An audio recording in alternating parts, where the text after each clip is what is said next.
So welcome everybody. Apparently we were online. We've been online for quite some time. Welcome to this online event on Lebanon in the eye of the storm. A very unfortunately still a current topic. Lebanon is a country in somehow permanent crisis. Unfortunately, we will be talking about this with our distinguished panelists. Let me start with introducing the panelists to you. I'll start with Nassim Abi Ghanem. He is a lecturer at Bard College in Berlin. He received an MA in International Relations from the University of Manchester, and where he focused on Middle Eastern conflicts. He completed his PhD in International Relations at the Central European University last year with a thesis on the civil society organizations' design and implementation of demobilization and reintegration programs in Lebanon. And his research interests include civil society organizations, resilience roles, civic engagement, non-state actors' involvement in international politics, and conflict management and peace building. He is also active in advising international organizations on programmatic initiatives taking place in Lebanon. Second participant in the discussion is Jakub Jajcay, a PhD student in history at the history department at the American University in Beirut, and his research focuses on the causes of the Lebanese civil war between 1975 and 1990. He has also participated on several projects studying the Lebanese Revolution of 2019. Karina Radler is a research associate at the Austrian Institute for International Affairs, and among other things, she is active in project management for the Austrian network of the Anna Lindh Foundation. She studied international law and international relations at Karl Franzens University in Graz and completed a master's in public policy and international affairs at the American University of Beirut in Lebanon. Her research interests are foreign policy and international affairs in the MENA region, political developments in Lebanon, international law, and in particular, maritime law and their territoriality and international economic law. And last but not least is Yeghia Tashjian, Associate Fellow at Issam Fairs Institute for Public Policy and International Affairs at the American University of Beirut. He's a regional analyst and a researcher, also a graduate from the American University of Beirut in Public Policy and International Affairs. He founded the New Eastern Politics Forum blog, and he was a research assistant at the Armenian Diaspora Research Center at Haigazian University. And currently, he is the regional officer of Women in War, a gender-based think tank, and he's a contributor to various local and regional newspapers, such as for the Armenian Weekly and the presenter of Turkey Today program for Radio Voice of Van. So, Yeghia has not been able to rejoin us. But he will. I hope he'll soon join. My name is Cengiz Günay. I am the director of the Austrian Institute for International Affairs, and this is an event organized by the Austrian Institute for International Affairs in cooperation with the Austrian Defense Ministry. For those who are not familiar with our institute, we are a research institute based in Vienna and doing research at the on different topics in international politics. And what we're trying to do is to combine academic research with policy relevant outputs. If you want to support us, we are happy. Just become a member it's very easy. Go to our website, www.oeep.ac.at, and also make sure to be informed about our further events. It's unfortunate that our fourth panelist hasn't been able to join yet, but I suggest we start anyways. I keep, during the first round of the debate, I would keep the, somehow my light went off. I would keep the debate among participants, and then in the second round, open it to our audience. The audience can only listen and watch us right now, but if you have questions then in the Q&A part, in the second part, please write into the chat, and then I can activate you, and you can also pose the question, so to say, through a video. Okay, this is the technicality and about the framework of our today's discussion. Let me start with why we think that this is a very important and timely discussion. After all, Lebanon is a small country in the Middle East that has a very difficult past due to a bloody civil war that lasted from 1975 until 1990. After the civil war, the country somehow presented a model for others also in recovering, and also when it comes to economic growth. Lebanon seemed to do quite well. Incredible investment in construction in the city of Beirut, skyscrapers, luxury boutiques, and the like. So seemingly the country was doing well. Unfortunately, problems that had led to the civil war weren't resolved in the wake of the civil war. Neither confessionalism is still the political system that informs the politics in Lebanon. Political powers are distributed according to a proportion that is based on the census of 1932, which of course doesn't reflect the realities on the ground anymore. On top of that, in recent years, Lebanon has become home or the hosting country for at least 1.5 million refugees from Syria fleeing the conflict in Syria, which has been, of course, an incredible burden for a small country with approximately 6.5 million inhabitants. The Lebanese system of confessionalism, and also the fact of being a small country, has exposed the country to strong influencing from foreign external players. It's been a playground for Middle Eastern powers, such as for the interest of Middle Eastern powers such as Iran, Saudi Arabia, and Syria, and their proxies on the ground. In recent years, there has been a stalemate, a political stalemate. In 2016, if I'm not wrong, the country was left an entire year without a president. And since 2019, the dollarized Lebanese economy, which is highly dependent on the banking sector, on the remittances of Lebanese living abroad and on foreign investments, got into a deep debt crisis that has been still dominating everyday life in Lebanon. Some economists have described Lebanon's financial system and the reasons why this system crumbled they have compared it to a nationally regulated Ponzi scheme. And meanwhile, the cost of servicing Lebanon's debt surged to about a third or more even of budget spending.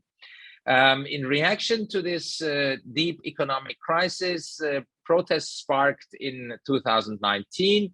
The immediate trigger for these protests was the government's ambition to introduce a tax on WhatsApp calls. This, of course, was a measure that would have mainly hit the poorer segments of society and also the middle class, but not the rich in the country.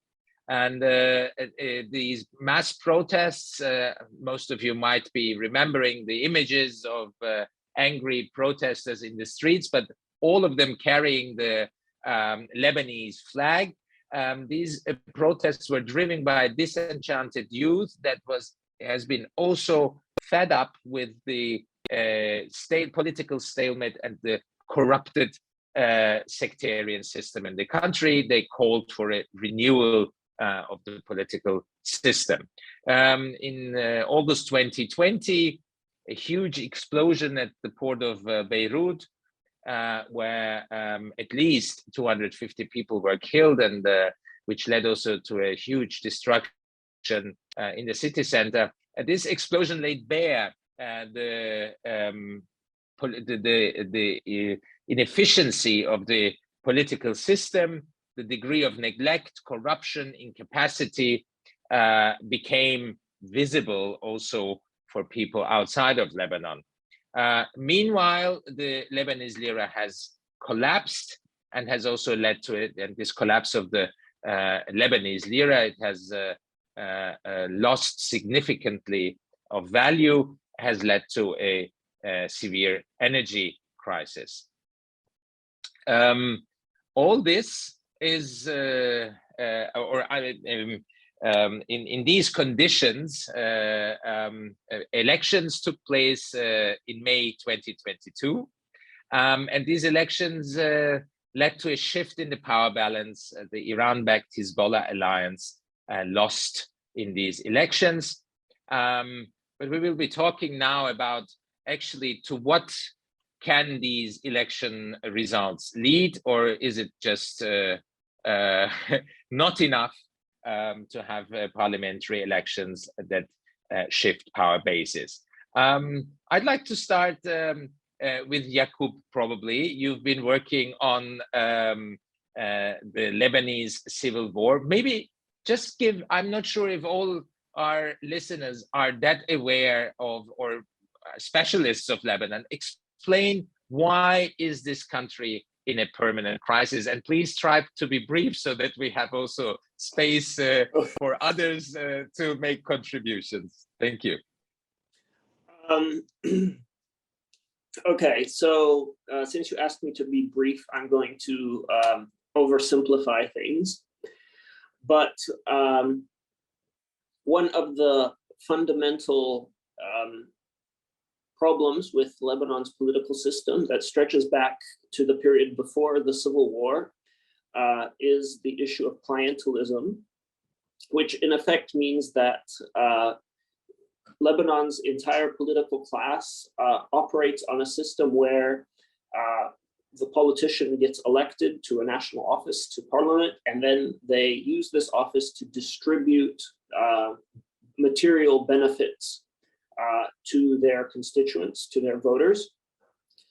And in many cases, they're actually substituting services that in, let's say, European countries are provided by the state. So this creates kind of a relationship of dependency among the constituents on their political leaders. And this was the case before the Civil War. This was the case during the Civil War. And once again, we saw it now. I think it's one of the reasons why the opposition didn't do so well in the May parliamentary elections is that simply the incumbent political class, the elites, were able to promise their voters real material benefits in exchange for their votes. So even voters who didn't necessarily love their political leaders were still kind of forced, or they had a strong incentive to vote for the political leaders who have been in power for several decades, simply because in the current economic climate in Lebanon, it's very hard for somebody to give up real material benefits that their politicians are promising them in order to abandon the traditional politicians and vote for an opposition movement, which maybe they, on some level, they like it more than the traditional politicians. But the opposition can't really promise them anything specific except these wonderful ideals like competent government, maybe a movement towards a secular state, fighting against corruption. When you compare that with getting real benefits from the traditional political leaders, it's hard to sever the links to the traditional political leaders. So, like I said, in a very brief and oversimplified way, I think this is one of the fundamental problems, if not the fundamental problem of the Lebanese political system, stretching back, like I said, decades to the period before the civil war. Mm-hmm. Thank you. Yeghia, where do you see the Lebanese state coming in? I mean, Jakub kind of painted already the picture, but how is it for outsiders? How can outsiders understand where the Lebanese state is present or how inexistent it is? Could you elaborate on the role of the state in Lebanon? Thank you, Cengiz, for the question, and also apologies for joining a bit late. Actually, the main question here is, first of all, do we have a state? And what kind of state? I usually try to describe Lebanon as, I mean, the system is like more consociation democracy, where every community, I mean, we have 18 registered religious communities, and each community has a certain veto power in the state. And each community in this state, especially in the public administration, is represented through a quota system based on the proportional system of its representation on the demography, based on the census which was conducted in 1932. So almost it's like 90 years old census, because later we don't have a census. I think for me it's because of obvious reasons, because the number of the Muslims has increased compared to Lebanon. So the state is weak because it is, as I said, it is represented by communities. And for example, I will just provide some certain examples to simplify what is going on in the country. For example, if a law or draft is presented in the parliament, first it should take the consensus or the majority of the communities, where they are represented by sectarian political parties in the parliament. And then, for example, if the consensus happens, later it goes to the executive council, in this case, the cabinet. Again, it is represented by the major political parties, represented by the major communities in the government. So everything is sectarian. That is why the state is not functional. In 1989, when the civil war ended, a Taif agreement was made in Saudi Arabia in order to bring all the Lebanese political parties and sectarian groups to agree on a system. The idea was to agree on a certain secular, or at least, let's say, a civil system. But the problem is that on practice, the Taif agreement, it tried to perpetuate, or it tried to spread sectarianism. That's the problem, that every time we are trying to agree on a certain agreement, and the problem is they are imposed on the Lebanese, because the Taif agreement was imposed on the Lebanese. The same way it happened in 2008, when there was a mini civil war in Lebanon, in Beirut. Again, there was the Doha agreement, which was again imposed on the Lebanese. And every time this kind of agreement, they are spreading and they are threatening the sectarianism in the country. That is why the state is, despite the fact it's not functional, but at the same time, sectarianism is spreading through the state.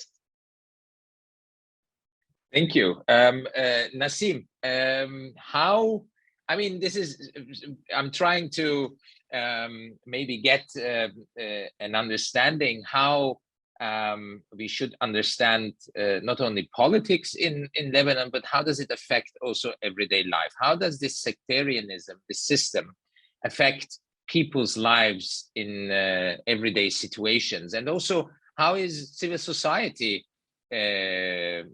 shaped? Is it also reflecting this sectarian system, or is civil society beyond sectarianism in Lebanon? Yes, thank you, Cengiz, for the question. I will start off by adding to what my previous colleagues have mentioned. Yes, the consociation system in Lebanon is not something new for Lebanon. It dates back to the 1800s, and it has always been such a situation. And in essence, as Yeghia mentioned, consociation in itself is not necessarily a problem. It could be a solution for divided societies with multiple ethnicities and sects. However, the entrenchment and the embeddedness of this clientelism that Jakub spoke about within the service provision of services across Lebanon on a daily basis, where we politicized electricity, where we politicized water, where we politicized and vetoed every decision on that front that really speaks to the everyday needs of the people. I think this is where the state has failed the people, and this is where the state has failed in itself. Whether we want to now term it as failed or fragile, that is for broad conceptions that are really in essence one of the same. And from that, to answer your question, on an everyday, the other problem that has not really been solved since the civil war is the root causes of the conflict. There has been no proper reconciliation, no proper truth commissions, and anything of that sort. And it's kind of, yeah, the consociation system was forced upon the Lebanese. And we had to move forward with it. And that kind of moving on and reconciliation was left to the everyday, was left to the people from different sects, from different regions, to try to not to speak about the conflict, to try to create this everyday peace building where we could speak about the weather or the football, or perhaps anything that is happening in Europe or the United States, kind of project out what our real problems are internally. But yes, given that these political parties really took parts and pieces in this government, and every kind of service needed to be within a stronghold of a particular sect, the everyday life, apart from the lack of any reconciliation for the Lebanese, and I'm currently not in Lebanon, but I can reflect on before the crisis, and maybe Jakub and Yeghia can emphasize more, is certainly very difficult. There is extreme shortages of electricity. I'm not sure if they can still be called shortages, as the hours in which the electricity is delivered is scarce, limited to 1 hour per day. And the rest is determined by the ability of who can pay some money for private generators to go on the grid. Not to mention the water infrastructure is almost absent. There is a huge rising cost of gasoline, rising costs of medication, and of course, in times of crisis, we can rely on the evil to hoard gasoline and to hoard diesel and to hoard the medicine in order to sell them later at an extremely high price and reap the benefits. Civil society is left with the, like always since the end of the Civil War, is left with the task to patch what the services that the government is entirely missing. And that is, of course, civil society trying to secure funding from abroad, trying to provide and make sure there is some sort of medication to those who are in need, hygiene products, sanitary products. This was even more evident during the pandemic, the vaccinations. Thereafter, they were all in the hands of civil society or non-state organizations. That is also compounded by the fact that the international community no longer trusts the government, and so everything coming from abroad is going through civil society and those NGOs. To say that all of these are immune of corruption would be a very overstatement. However, they are the ones that are currently making it work, making it stick, making it survivable to a certain extent, of course, which goes to a long way to explain how deteriorated the state is. Nassim, just a quick follow-up. Is the civil society, or are civil society organizations also organized according to confessional, to the confessional system? Are there, I don't know, Christian Maronite civil societies and Sunni, and do they cooperate or not? Or are there also civil society organizations that are trans-confessional, so to say? So you will find everything in Lebanon, but of course, I would say the majority are cross-confessional. Nevertheless, there are civil society organizations. I would summarize them into three types in Lebanon: those that are cross-confessional entirely and work with everyone, and it's part of their mission to work with everyone. Civil society organizations that their type of work is civil society, but they're entirely owned and they belong to the political parties, from scouts to other kinds of NGOs. And they of course have different names, but more or less it's notable who they belong to in terms of the political parties, the big political parties in Lebanon. And the third kind are religious civil society, which are inclined to support, if not the political parties, because in each sect or religion in Lebanon, there's various political parties, but the wishes of the political institutions. So we do have perhaps civil society organizations working on how to strengthen the capacities of the Christian citizens to make it to jobs in the civil sector, and that is in line with the Christian church vision, the Maronite church vision for Lebanon, and you would find the same with the Sunnis, with the Shiites, and with the Druze.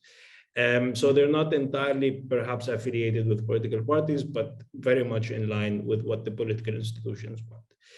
They remain a minority, as I said, but they do exist, and they do provide services for a lot of Lebanese, and that remains to be assessed whether it's good or bad.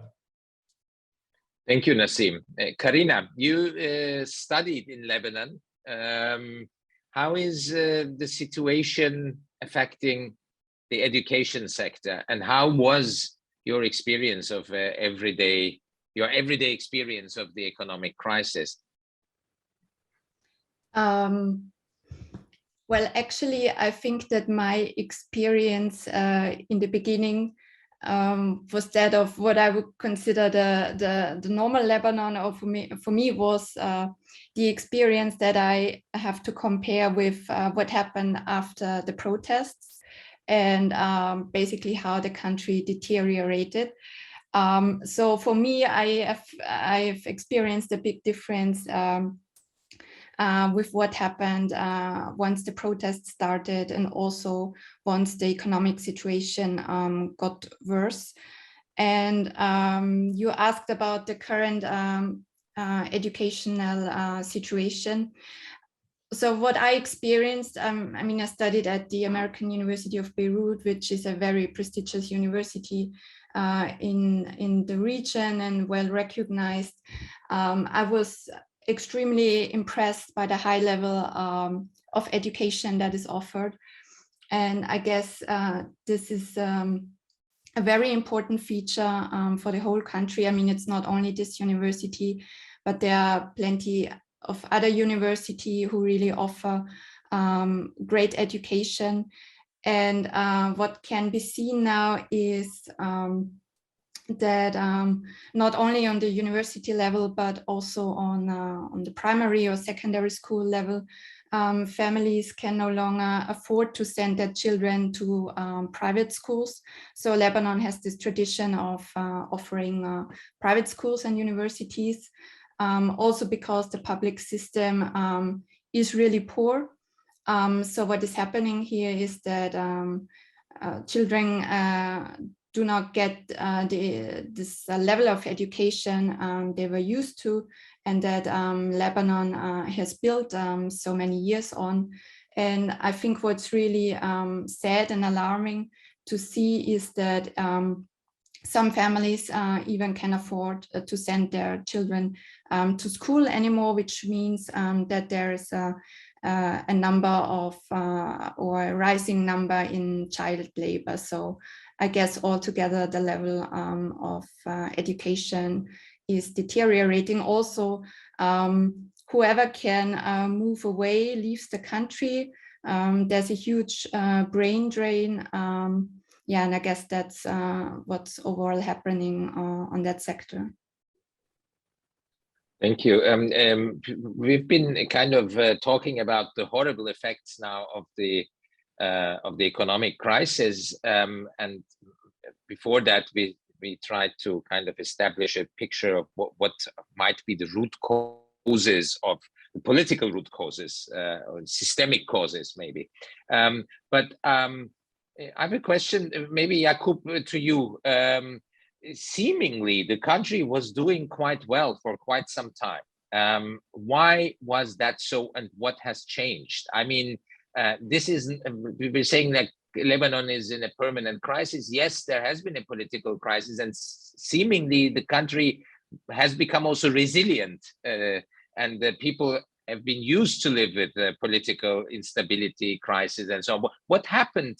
Why has the situation so much deteriorated recently, and why was the country seemingly economically successful up until recently? Well, there's a number of reasons, but I would say that nowadays the period that's considered what you're probably referring to as the period that when the country was doing seemingly well was the period of the 1990s, and then we continued to feel the effects of the 1990s economic situation for a number of years after, before the sort of inertia ran out. But there were a number of factors that were in Lebanon's favor in the 90s.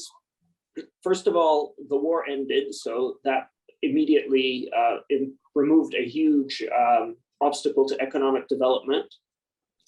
And sort of, I guess, states recovering from war, they're starting from a relatively low base economically, so it's quite easy to get decent economic growth in the first years following the conflict. And especially as was the case in Lebanon, where there was quite a bit of investment coming in.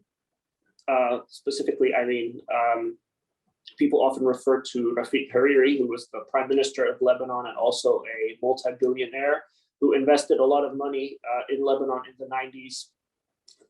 That fueled, for example, the construction boom that you mentioned earlier. But he was not the only one, of course.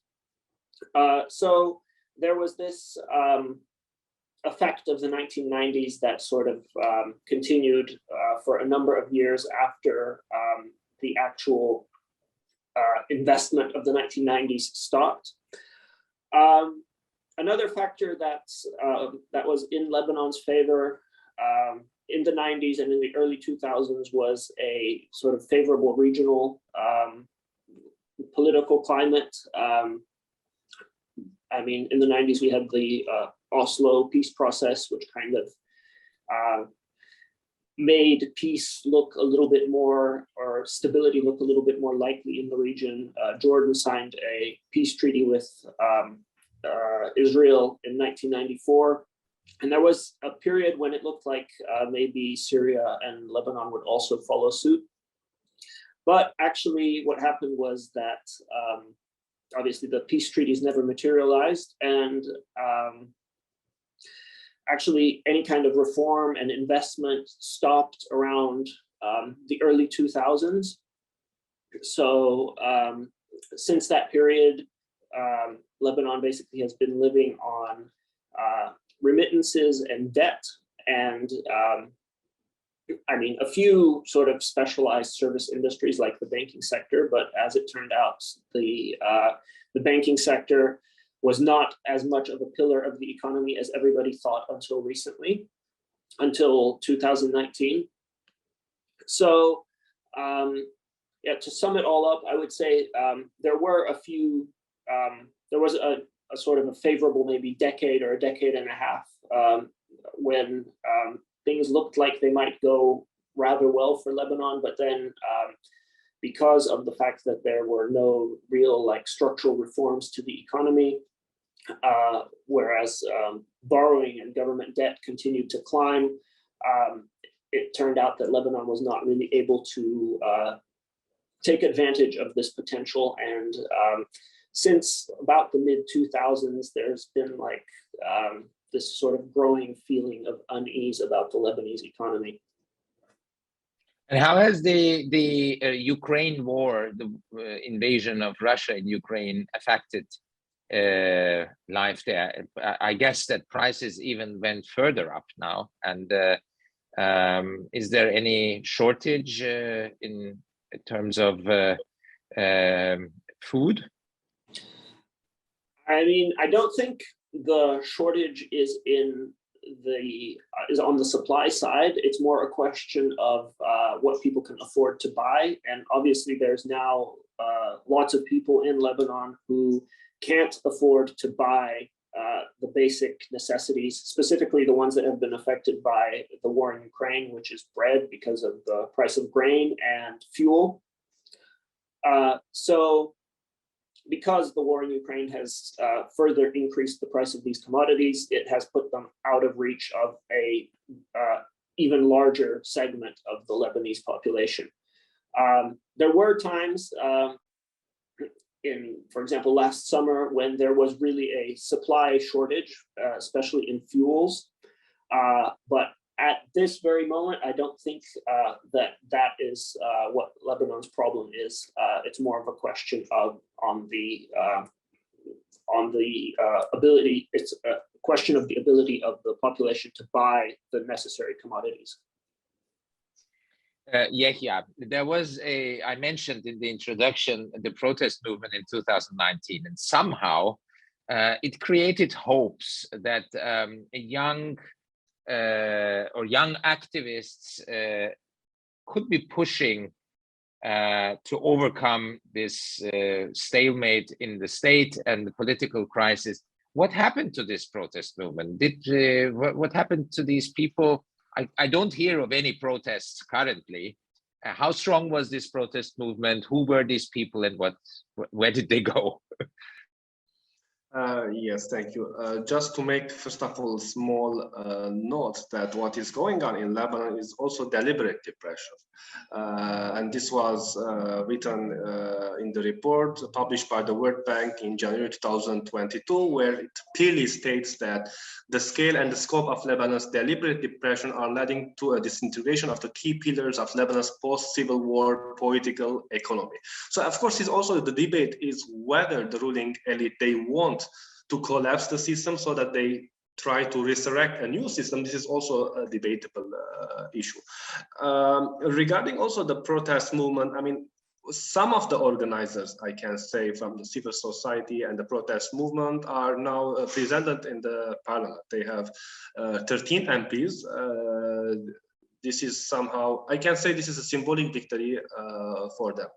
But the problem is that, because I remember in the first days after the election, especially the Western media highlighted a lot that these MPs were liberal, were secular, and so on. But we should always try to distinguish that, as I think Nassim said, that the civil society is very diversified. They are the liberals, they are the leftists. Some of them, for example, one of them was Islamist, clearly he was a Sharia supporter. So the civil society has been diverse in Lebanon.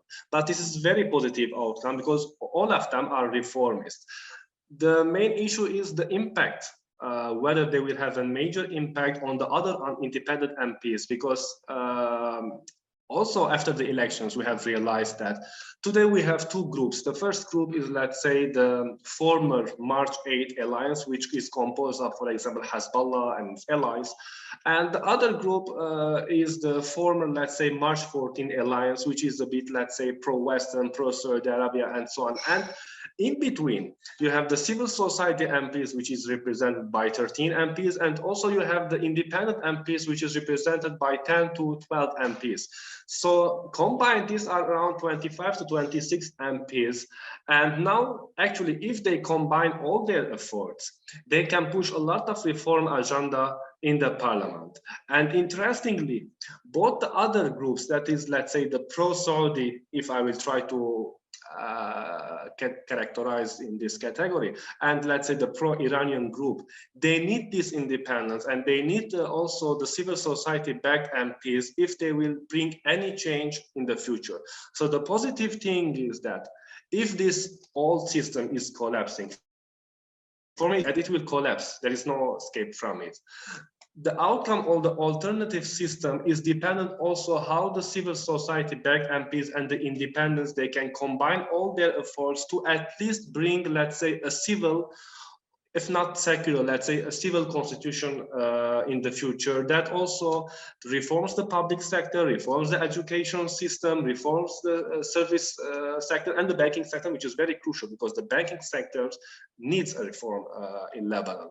So everything is dependent on how the civil society and the independent MPs will try to play and combine their efforts in the parliament. Nassim, what Yeghia said sounded almost a bit optimistic to me. I see a little light of hope there. Would you agree? Has the protest movement kind of been able to transform itself into, even though not so powerful, but still present political force? And is there some room for change? And why have street protests disappeared, even though the situation has worsened?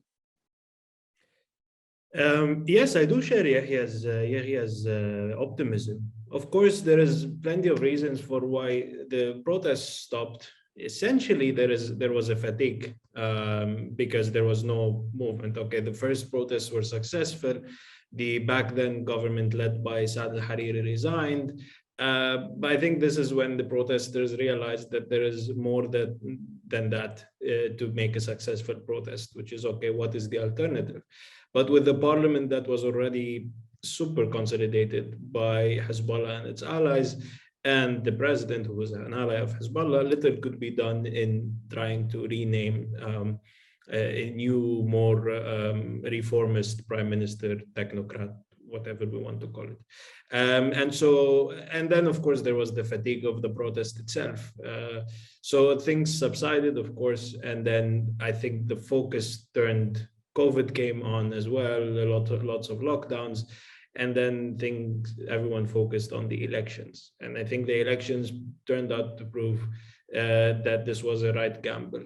Yes, the independents have around 13, and these, when we say 13, we're speaking about 13 MPs out of 128 that are pure, and their resume is clear that they were part of the protest, part of the organizing, and so forth. And of course, there's another bunch of independent MPs, and I would put that into quotation, who are more businessmen, but have had a very impartial and anti-establishment and the political elite narrative and rhetoric for the past couple of years, who also made it to the parliament.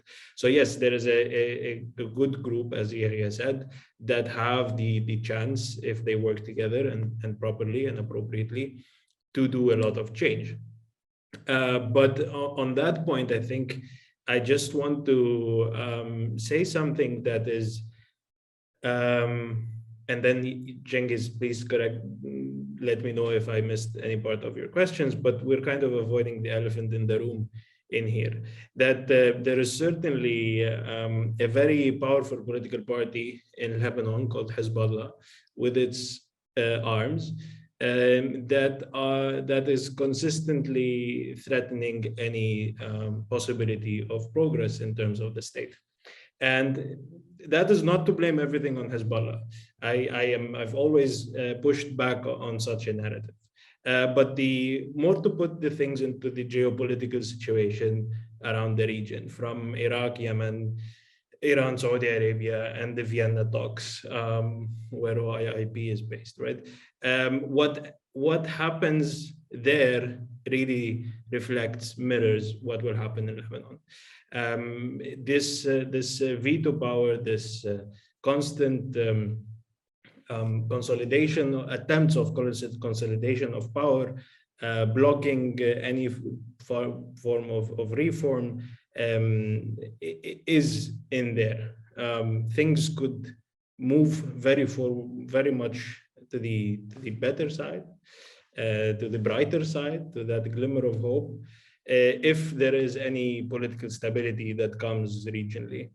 That's for sure. And so this problem persists. And yes, I am optimistic with the results. I'm happy, and it's clear that the Lebanese votes went to a strategy that is not in the Hezbollah Iranian axis. However, this new parliament could not change who the speaker is, and the speaker of the parliament remains a very strong ally of Hezbollah.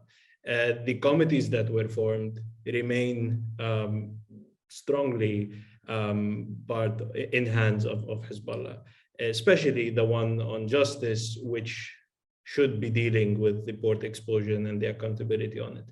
And lastly, as we come to designating a prime minister, there is no constitutional potential to say that they will force or twist the arms into naming someone from their political camp, but they can make sure that no government is formed for months and months and months, simply because you need this sectarian cover for a successful government. So I just felt that I really needed to bring this into the debate, so that we don't forget one other major obstacle. And thank you for bringing this in, because this is also referring to the external dimension of the crisis in Lebanon. We've been so far talking only about the domestic reasons. Karina, what do you see? Is there external? I mean, Nassim explained that the stability of Lebanon very much depends on also developments in its immediate neighborhood.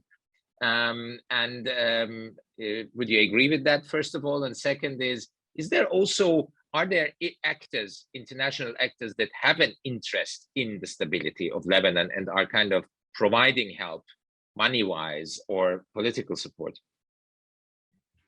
Yes, of course, I would agree. I think the regional level is of great interest to Lebanon's internal politics, and of course stability as well. Nassim has already mentioned this axis between Hezbollah and Iran, and at the same time there are the Sunni parties who are close allies to Saudi Arabia. So in the middle of or in Lebanon, we find these spheres of interest who meet each other.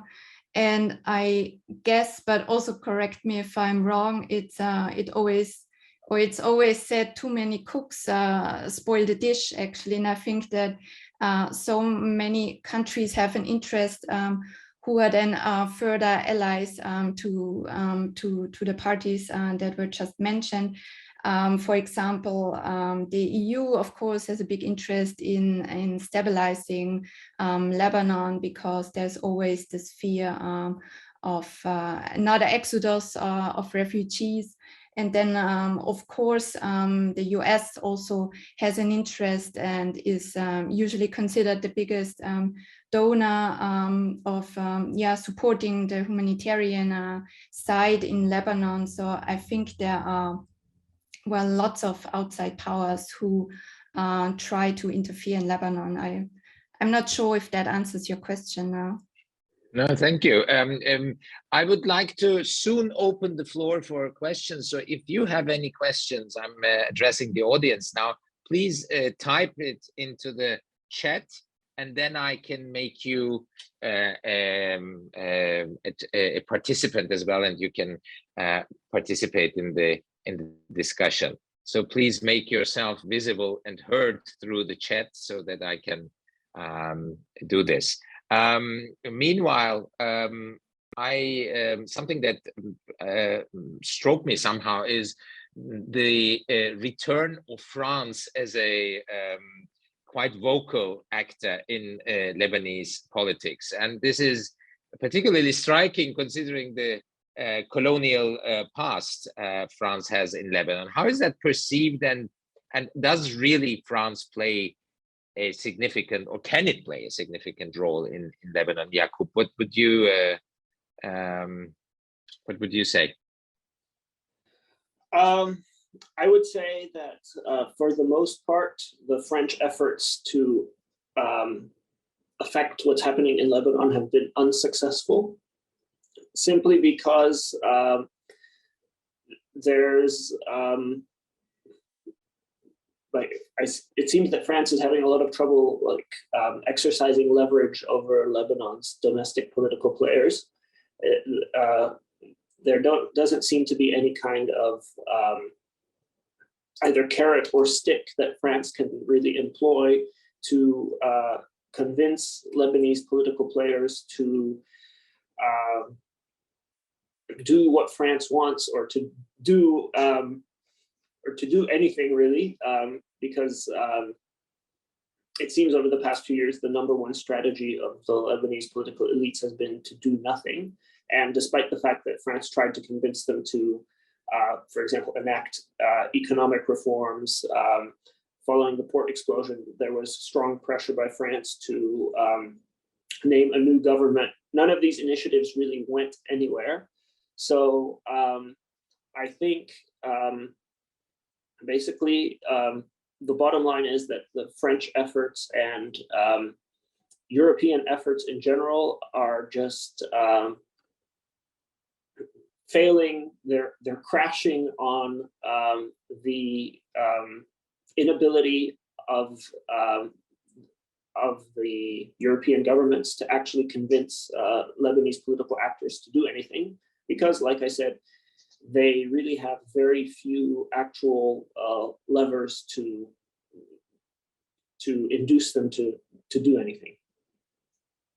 Yeghia, another important actor, or even more important, of course, is Saudi Arabia. And there was this very odd incident a couple of years ago when Hariri was kidnapped and brought to, if I'm not mistaken, to Saudi Arabia, and then he returned to the scene in Lebanon after a couple of days. So what is actually Saudi Arabia's role in Lebanon currently, and what is their goal?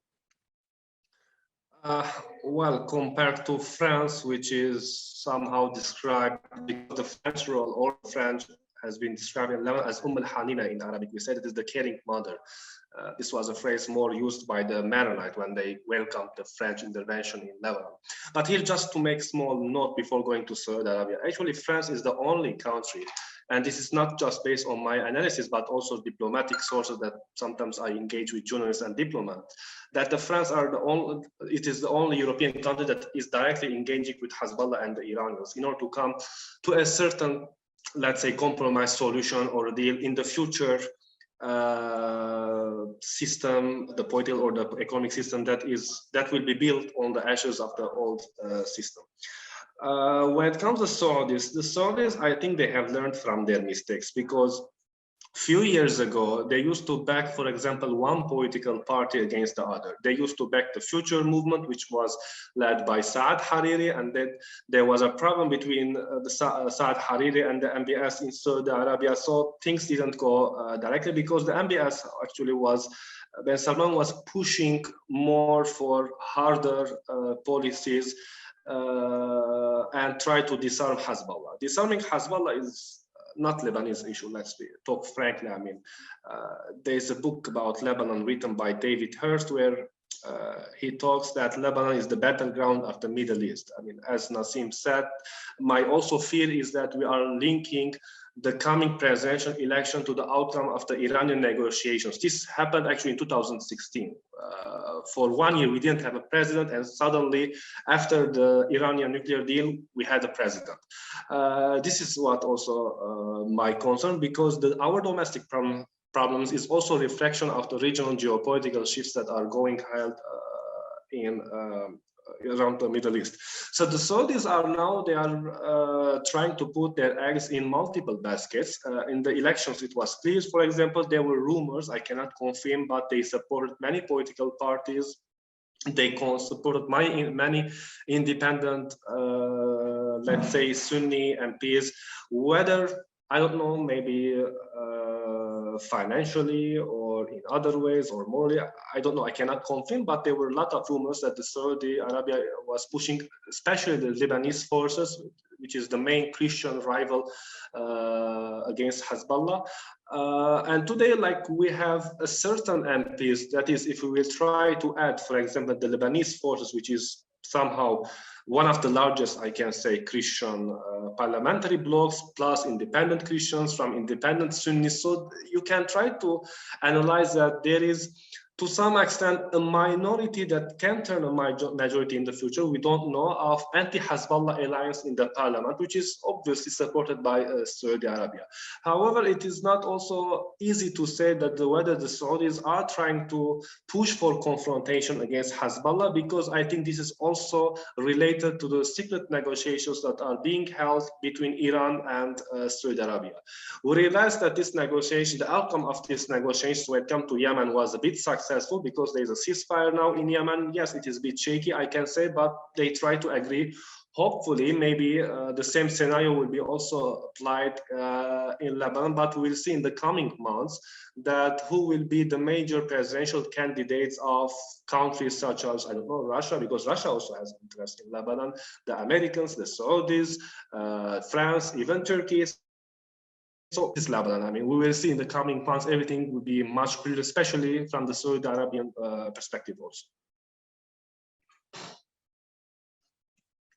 I'm sorry, I was on mute. We do have two questions, but before going to the two persons in the audience who asked the question, last one to Nassim. We talked about Saudi Arabia, and Yeghia also referred to Iran, but I mean, we know that Lebanese politics are taken kind of hostage by Iranian interests, but what actually is Iran's interest in Lebanon? It's $1 million question, Jenkins, but I would try to say, I mean, it could be a very straightforward answer. Their interest across the region is a regional hegemony where there are Shiite communities. But essentially, Lebanon serves even more particular interest, and that it borders Israel. And then Lebanon can constantly be used as a source to pressure, disturb Israel in a shape or any shape or form. And that is a very strong tool that will keep them pressuring other places in other aspects, whether it's the nuclear deal or whether it is anywhere else. And that, on the other side of it, is that Hezbollah represents an ideal and a very good case of proxy ally, where it has the populist support, it's embedded and entrenched in the government, and that experience they need so much to replicate in Yemen, to replicate in Iraq, where they have a more recent nascent influence. Thank you so much, Nassim. We have a question from Florian Lemmel. I think you should be able to talk, Florian. Would you pose your question?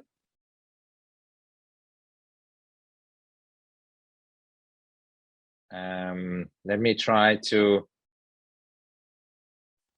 So you should be able to talk if you unmute yourself. I think that's the. How? I do have the problem that I'm not the best person with these technical things. So, okay, somehow it hasn't worked. I will try later on again, but I will read the question he posed in the chat. You talked about the importance of foreign influence in Lebanon. In recent months, we saw multiple meetings between leaders of the United Arab Emirates, Egypt, and Israel, probably with the blessing of Saudi Arabia. At the same time, Assad is making a return to the international stage. How will these developments affect Lebanon, given Lebanon's difficult relationship with Israel and Syria? And I think this also corresponds to the question or to what you raised in the chat, Yeghia. Would you like to respond? Yeah, sure. I think what the Gulf states especially they are doing that they are aware that with the war in Ukraine, maybe there is possibility that the Russian influence will decrease in Syria. And on the other hand, the Iranian influence will try to fill the, let's say, the vacuum. So they are trying to bring Syria back to the, let's say, the Arab family. Let's not forget that there is also the Arab League summit which will be held in Algeria next year. So Algeria is an ally of Syria.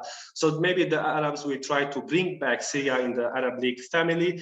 In return, they will get maybe some consensus whether to decrease or minimize the Iranian influence. I think this is also positive for Lebanon because first of all, we have the refugees issue. We have more than 1 million Syrian refugees in Lebanon.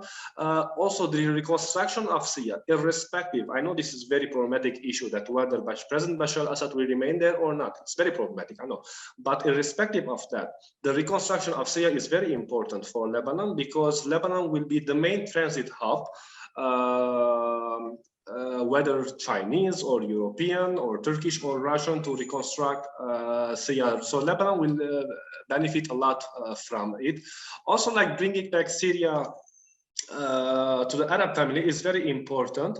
And also finally, yesterday, if we have realized there were negotiations, I mean, like the Americans were trying to mediate between the Lebanese and Israelis when it comes to the gas exploration in the East Mediterranean. This is very important. So it seems the Americans successfully have convinced the Lebanese to give up some maximalist demands of the 29th line. And the Lebanese agreed that, yes, okay, they will go back and they will agree on 23rd line, which is a disputed area between Israel and Lebanon, but maybe they will get something additional from Israel. So these are the negotiations. If successful, I think diplomatically, this is also a successful point for the Americans because the Americans are also concerned of the Russian influence in the region. So they want to have diplomatic victory. So this is like, it's becoming a proxy game between Russia and the Americans. So let's see how things will go in Lebanon, especially in the Lebanon and Syria. Thank you, Yeghia. Florian, any follow-up question on that? No, thank you very much. I was just very intrigued by this whole development of different countries surrounding Lebanon kind of, going on to negotiations, and especially Syria kind of getting back onto the international stage with the visit of Assad in the UAE and how this is corresponding with the Iranian influence in Syria as well. So thank you very much for this great answer. Thank you. Edith Skrina has also a question. Would you like to pose it directly? Yes, my question is, how could the brain drain being avoided? Will it stop when the economic situation or the political situation improves, or do you think it will still go on? Thank you so much. Who would like to respond? I know it's a tough question, so Karina, please. Okay. First Karina and then Jakub. Yeah. Well, I'm sure that you already said the answer in the same in your question, in the same sentence. I'm pretty sure that once the economic and political situation would be better, people would stay again. because yeah, they are just leaving for these reasons. So to have a better and a more stable life abroad, and to have chances to provide for the family, and not to think every day how they make it through the day and how they can afford the level of life standard they had before. So I would say yes, definitely. Thank you. Jakub? Yes, I agree, basically. I think that the answer is simple and complicated at the same time. When there is a comprehensive plan for economic recovery and a real improvement in the economic situation, people will start to stay in Lebanon. That said, I would just mention that actually in the current situation, I think it's kind of Lebanon's disadvantage that Lebanon has a very good education system, or used to have a very good education system, because compared to citizens of many other countries, it's very easy for Lebanese to move abroad because they're very qualified, they speak languages. So it's kind of paradoxically a disadvantage for Lebanon at this point. But hopefully in the future, if the economic situation improves, and actually many Lebanese who are leaving the country, in my experience, are doing so reluctantly. So there is hope that if they have the opportunities, they will be willing to return. My observation is that the wages are not competitive in most sectors, and the sectors which provide competitive wages are very small. So this is my observation.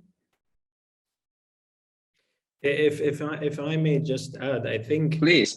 there is an additional element this time, which is whether it's no longer limited to economic possibilities. It's whether those who are establishing themselves abroad, can they trust the government again? Because as Cengiz mentioned in his introduction, this is a recurring crisis.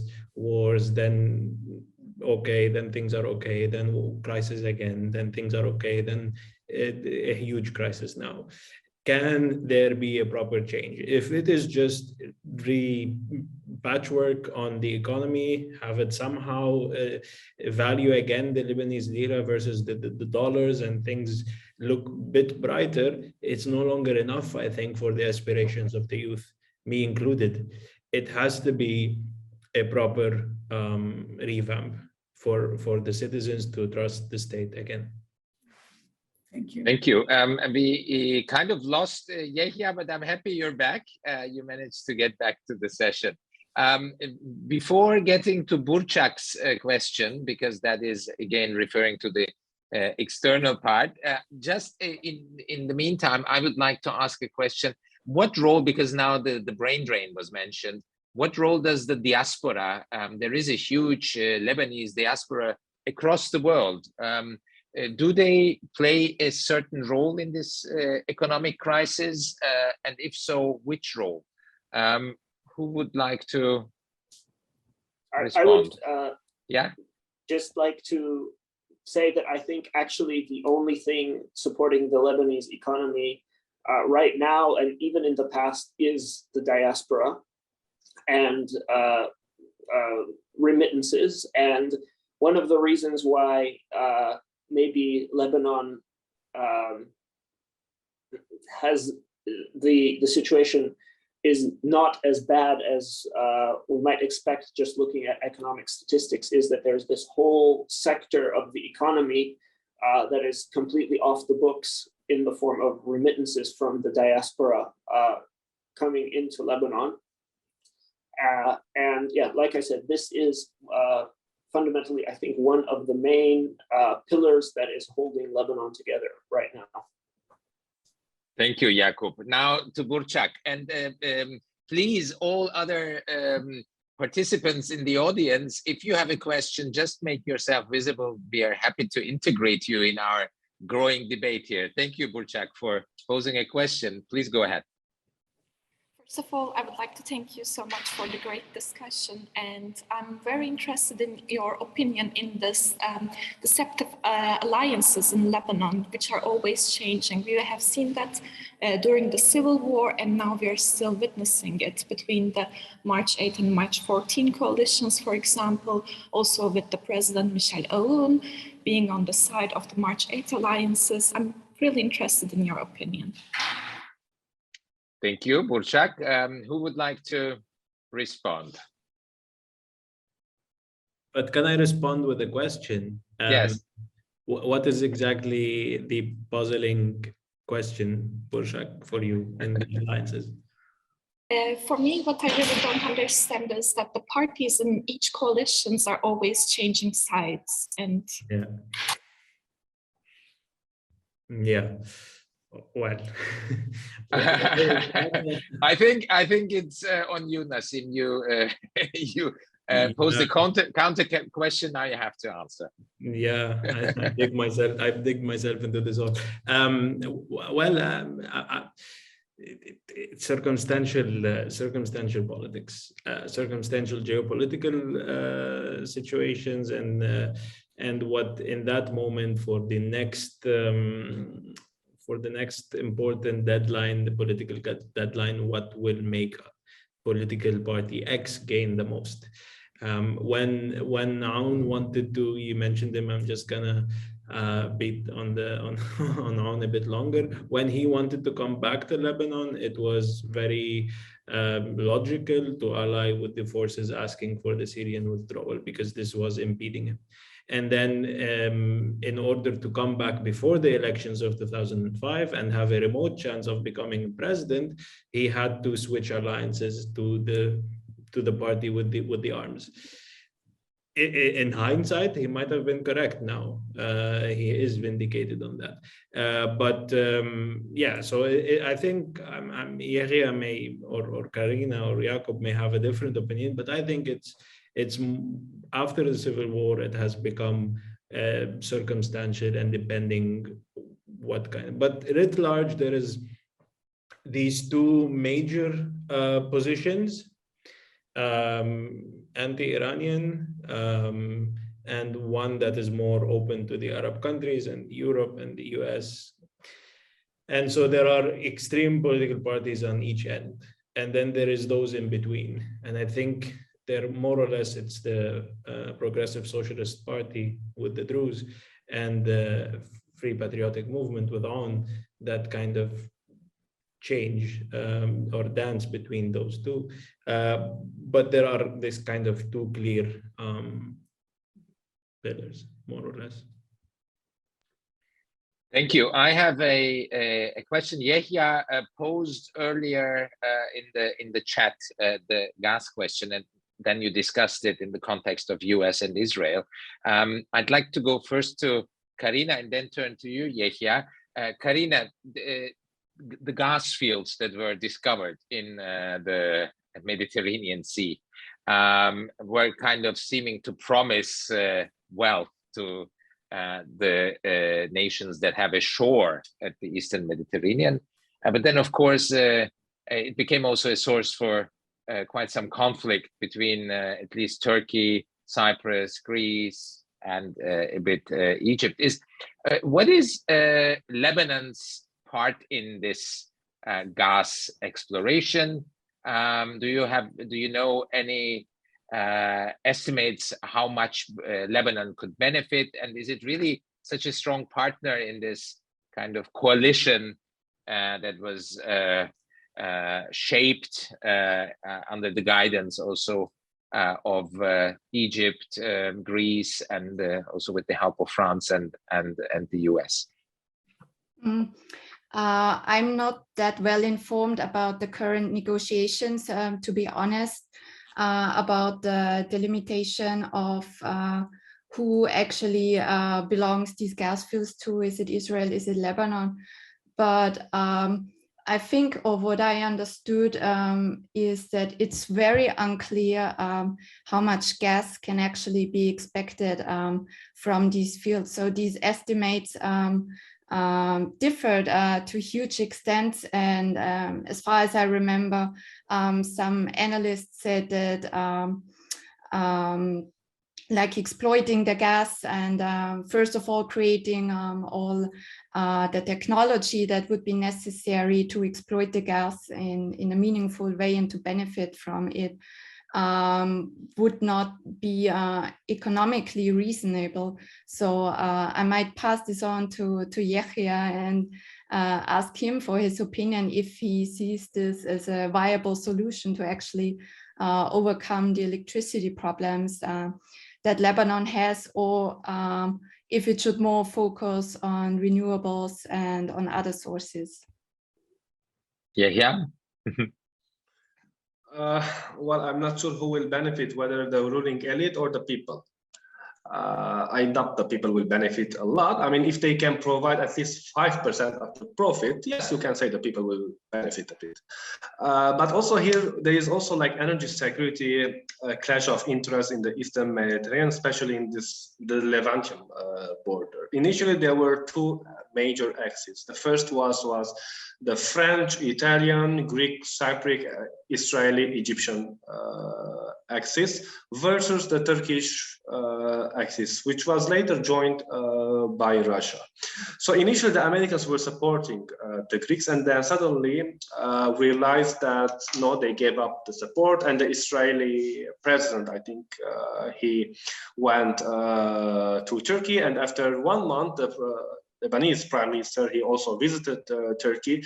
It seems not that now the deal is that both Israel and Lebanon in the future, of course, Israel will export faster because they have the infrastructure, which is very developed compared to the underdeveloped Lebanese energy sector infrastructure. So they will both export. So the energy or the gas pipeline will be that it will be a combination of Israeli and later maybe Lebanese pipeline. So imagine both gas, Israeli and the Lebanese combining and then passing to Turkey and go to Europe.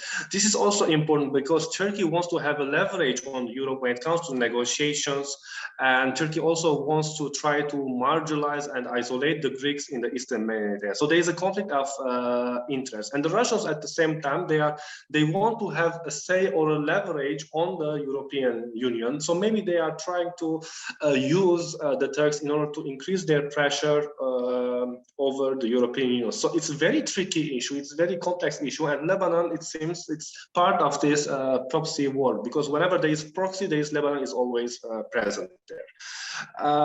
So this is now the situation, but I mean, my assumption is that if the exploration starts, maybe in the coming month, it will take at least three major companies that are exploring the Lebanese shores, which is the French, the Italians, and the Russians. So now, after the war in Ukraine, there is also possibility of increased sanctions by the Europeans against the Russian energy sector. So how the French and the Italians will cooperate with the Russians in Lebanon, this is also like problematic issue. Maybe the Americans will try to come up and take a share or try to fill the Russian vacuum. These are open questions that I cannot answer right now because still we do not have the answers. But in the coming months, everything, especially after the election of the president, which I think it is linked to the outcome of the gas exploration in Lebanon, everything would be much clearer. Thank you. We have a question from Victoria and then from Wolfgang. First, Victoria's, how the war in Russia and and its consequences, the confrontation with the West, has changed the situation, or how does it have an impact on the Middle East and also Lebanon? Who would like to go for that? Meanwhile, I will also activate Wolfgang so that he can pose his question directly. The impact of the war in Ukraine. Yes, yeah. So first of all, there were two, the main is the energy security impact, because there was increase of price, which is global impact actually, but here in Lebanon also there was increase of gas and oil prices. So now, I mean, initially before the financial crisis, the 1 liter of benzene or gasoline was around 50,000 or something. Now it is almost 700,000 Lebanese lira, which is super expensive. So as if you will try to multiply it to the official dollar rate, it's as if you are paying $500. So imagine for 1 month. So this is so we have also severe bread. We had a severe bread shortage actually in March. That is after 2 weeks or 3 weeks from the start of the war. I remember that we used to run from supermarket just to buy bread or wait in lines. Now we don't have a shortage, but still we are not sure, because almost 90%, even more, of the wheat and the grain that we import comes from the Black Sea region, that is Ukraine, Russia, and Moldova. Also, we have here the refugee crisis, because as I said, we have the Syrian refugees here, and the Russians were trying to mediate between the Lebanese and the Syrian government in order to bring back some of the refugees, for example, to Syria. And now with the decrease, maybe this is a possible assumption that in the future, if there will be decrease of Russian influence in the region, so no one will be able to mediate between because Russia had a good relations, excellent relations with the Syrian government, at the same time the Lebanese, so they could mediate. And also from the Russian perspective, Lebanon is very important because it is extension of the Russian interest in Syria. So any anarchy in Lebanon or the rise of terrorism, because we are also concerned that with poverty and unemployment, always such things, factors, they feed terrorism and radicalism, especially in the north. So Russia is very concerned that the continuation of this financial crisis in Lebanon will try to feed radical groups in the border with Syria. So everything the Russians has built in or gave any effort to stabilize Syria may collapse in the future. That is why for Russia it's also important to at least stabilize Lebanon. Thank you. Wolfgang, hi, good to see you. Good afternoon. Please, could you pose your question? Yes, hello, thank you. My name is Wolfgang Mühlberger. I work for a Finnish mediation outfit that is also working in Lebanon. I have a question regarding domestic party politics. In the run-up to the previous round of parliamentary elections, there was a number of opposition platforms that have been set up to mobilize like-minded voters and also to express frustration with the political system per se. Some of them, or some parliamentarians now, have been able to enter into roles based on this ticket. So I'm wondering, what do you think is the future, or is there any future for these opposition reform-oriented platforms? Can they or should they continue to advocate for reform of the political system from outside of parliament? Is there a possibility to continue this kind of advocacy for a non-sectarian kind of politics?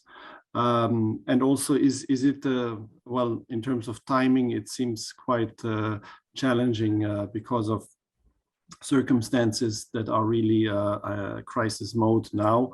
But in principle, yeah, I would be interested in your take on these different platforms, their activities, their goals, and also if they can continue to play a role in the political scene. Thank you very much. Thank you, Wolfgang. Yes, Nassim, please. Yeah. Yes. So the role will certainly continue, or at least of what I know. And that is for two essential reasons. The first one is that we still have local elections coming up in around 11 months or less. And this is also a very important opportunity for local-based reforms and development at the village and the city level. And that momentum that was gained started after 2009, gained towards the elections, and now should be pushed for more in order to possibly even land a bigger result in the local elections than in the parliamentary elections. The second, which is also extremely important, is that there needs to be continuous accountability, not just for the previous or the traditional political party, but also the independents. This is now setting a new performative action, a new way of dealing with politics in Lebanon. So these, yes, they are independent. They have a cleaner slate, but that doesn't mean they can maintain it. We certainly hope they would. Their resumes speak for that, but there's also a possibility always for not doing that, or perhaps not being as vocal to the needs of the people who protested in the previous years. So there is accountability, the continuation of pressure and accountability for the traditional parties, and also the new independents, so that if there is a mistake with any of these, then in 4 years' time, they're not re-elected. Jakub? So I would like to take this opportunity to register my dissenting opinion to what some of my fellow panelists said at the beginning, where they were quite optimistic about the opposition's results in the parliamentary elections. I think that the opposition's result in the parliamentary elections was quite a disappointment, simply because at the beginning of the revolution, the opposition had a lot more support than what it was able to gain in terms of votes in the parliamentary elections. I mean, at the beginning of the revolution, 10% of the Lebanese population hated their politicians enough to actually leave their houses and go down to the streets and protest. And that's only like the people who were actually willing to go down and protest. And even today, I don't think most Lebanese really love their political leaders, but the opposition failed to turn this dislike for the political class into actual votes in the parliamentary election. And the reason why I think they failed to do that is because simply their organization was quite bad. If you talk to many opposition activists, they will confirm that there were constant disagreements, suspicions, arguments within the opposition. They tried for 2 years to create some kind of broader opposition coalition, maybe even a national broad coalition that would try to run under one unified opposition list. That didn't happen because they just simply couldn't agree on how to do that. But on a more optimistic note, I think that these 13 opposition parliamentarians, they have an excellent opportunity to learn how parliament and politics functions from the inside, which will give them experience that they can translate possibly in future elections into greater electoral support. And also outside of parliament, the opposition development process is continuing. So the opposition is still learning, and they are trying to continue to somehow form an alternative to the ruling regime. But unfortunately, like I said, it didn't happen in time for these parliamentary elections, but the next electoral cycle will be an opportunity for them to develop further. Thank you. Karina. Just a minor comment, because the question was about out of parliament politics. I would just like to raise the issue of university student bodies elections, which might have also produced interesting results, because the latest elections also showed that especially non-sectarian parties or groups were elected in most of the big universities in Lebanon. I mean, this only shows a very certain segment of the Lebanese population, but it's also interesting to see that youth, and especially the ones who have access to education, sort of voted against the traditional parties. Thank you so much. We are already a couple of minutes beyond our time, but there was one last question posed by Florian. Florian, would you like to pose the question directly? You're still on mute. Yeah. Yes. I hope it's not too much of a jump back to the foreign influence thing, but I would be very much interested in the potential effects that a reinstatement of the JCPOA would have, because if it would be reinstated, we would probably expect to see a reduction of sanctions that are on Iran, and so especially because of Russia's now because of the war that Russia is very much excluded from world trade, Iran would have the potential to be a big oil exporter, and so I was just wondering how that would translate into Iranian influence on Lebanon and support for Hezbollah. And maybe I can add to that, if it would have a positive impact on stabilizing the political system, as it was mentioned in 2016, the nuclear deal kind of also resolved the problem of the inexistence of a president in Lebanon. So how would that translate into Lebanese politics? Thank you for this question. Who would like to go from our panelists? Yes, Nassim, thank you. Yes, and the short answer for your question, yes, it would stabilize, it would remove the deadlock and let at least the constitutional institutions to operate normally.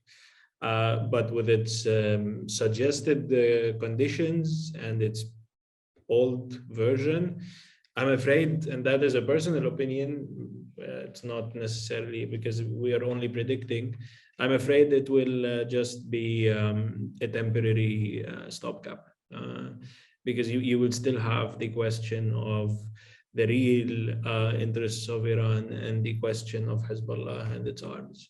And there is a huge fear amongst the Lebanese with what this entails and how it will be used, whether even when it's used against Israel, because it's not within the state control. It's up to them. So with the previous conditions, or with the conditions that are being considered now, it's a good breathing time on the long term. I would not suggest that we would not be again in such a panel discussing the next storm that has hit Lebanon. Thank you. Thank you all. We have touched upon lots of different things, and it highlights, I think, how complex this little, beautiful, rich, diverse country, how complex it is, how many things needs to be considered when discussing Lebanon. And I think we could kind of touch upon this complexity and also highlight some of the important developments over the recent years. Thank you so much, Yeghia, for joining. Thank you, Nassim.